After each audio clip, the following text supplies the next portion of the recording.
ब्राह्मण स्त्री हो और लगता है कि चाय वाले बाबा बपौती समझ लेते हैं तो ऐसा विचार वाला है।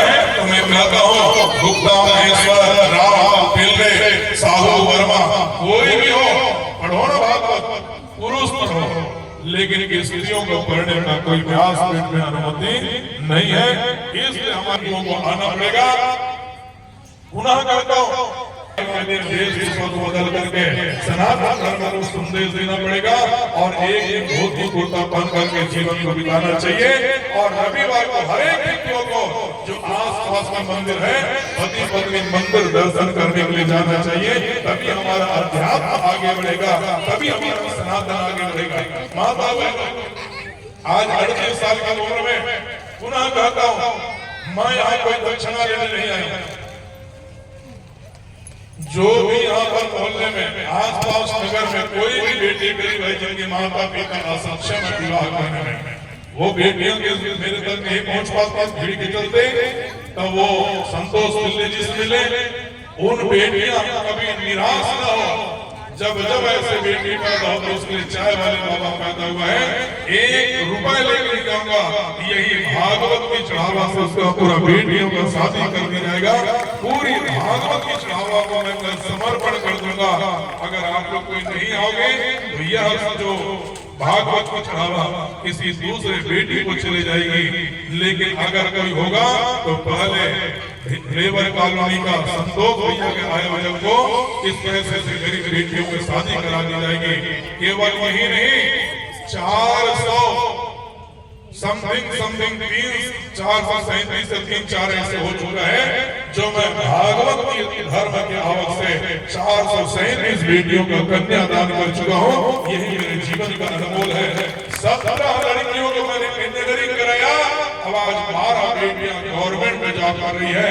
तो आप लोग खुल के चढ़ावा करें। इसलिए कोई मुझसे मिलने भी आता है, कोई कुछ पैसा भी देता है। संतोष पिल्ले जी को पूछ लीजिए, मैं तो अपना सूटकेस के पैसा भी निकाल करके इस दान पेटी में डाल दे रहा हूँ, क्योंकि मैं व्यासपीठ से घोषणा हूँ 1 रुपए लेके नहीं जाऊंगा तो 1 रुपए लेके नहीं जाऊंगा। और पूरी भागवत की चढ़ावा से उस गरीब बेटी का विवाह कर दी जाएगी और हमारा जीवन एक अच्छी दिशा में चले जाएगी। माताओं बहनों, 14 तारीख को क्या दिवस है मैं नहीं जानता, सुन लो रे बेटियों। बहुत हो गया। 14 तारीख को हम लोग को पता है क्या है? क्या है? मातृपितृ दिवस। मातृपितृ दिवस ही पूजन, मातृपितृ का पूजन दिवस। तो हमारे इस मातृपितृ पूजा दिवस को मिटाने के लिए कुछ लोग जो दूसरे धर्म के लोग हैं, मिटाने के लिए वेलेंटाइन डे जैसे त्योहार को लाया है। और उस वेलेंटाइन डे त्योहार को चकनाचूर करने के लिए हमारे भारत के संत महात्माओं ने बताया है कि वेलेंटाइन डे कोई पूजा नहीं होती, उस दिन मातृपितृ दिवस होती है। और आप लोग को बेटियों से मेरा निवेदन है कि उस दिन किसी को लाल गुलाब, किसी छोरा से मिलने ना जाए, बल्कि आप लोग एक अच्छा परिचय देते हुए जितने भी यहाँ पर लोग बैठे हैं अपने माता पिता को कुर्सी सोफा में बैठा करके सुंदर पूजन करके अपने माता पिता का उत्सव मनाना चाहिए, मातृपितृ दिवस मनाना चाहिए।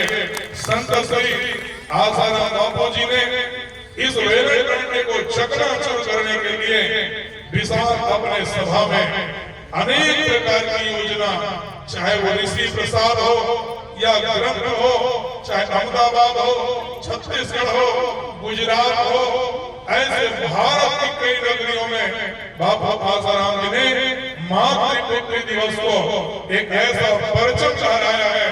ठीक है, कुछ कारणों से मैं नहीं जाना चाहता वहां तक, बापूजी अभी हमारे बीच नहीं है, तो बापूजी का बनाया हुआ मातृपितृ दिवस हमारे बीच में है। अब आज कुछ देर में हम लोग सभी मातृपितृ पूजा करेंगे। 14 तारीख को मैं नहीं रहूंगा, फिर भी आप लोग मोहल्ले में एक ऐसा आयोजन करें जो बापूजी की योजना है कि मातृ दिवस में घर घर में बच्चे ने माता पिता से जुड़े, माता पिता की पूजा करें, क्योंकि माता पिता से बड़ा और कोई भगवान नहीं होता है।